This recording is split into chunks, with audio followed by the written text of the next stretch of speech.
There we go, Jack Jack.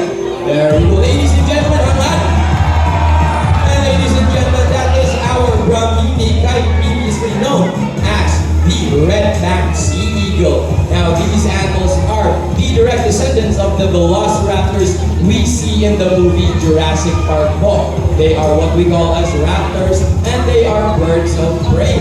So, these animals have what we call kleptoparasitism. Kleptoparasitism is when an animal steals food from another animal. So we're gonna need one very lucky volunteer for this next part po. Preferably nakangkad at payat para murag yung poste.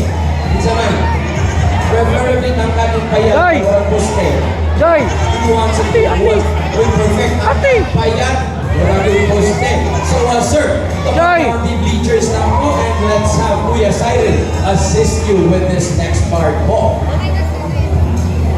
Now just listen to the instructions of Kuya Siren over there. Just go to Kuya Siren, there we go, perfect.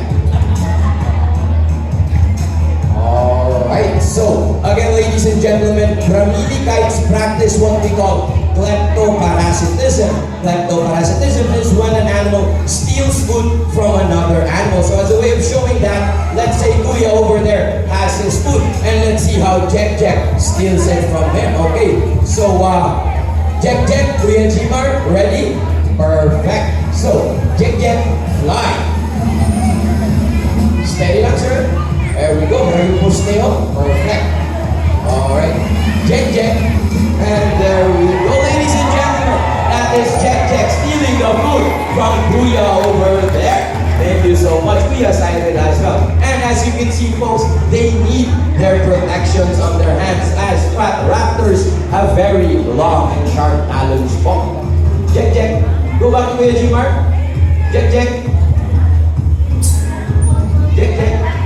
There we go. So ladies and gentlemen, Jack Jack is still, well, he is seeing a lot of new faces. So he is curious about each and every one of you. So anyone unfamiliar to him, he will take his time investigating. And na-curious siya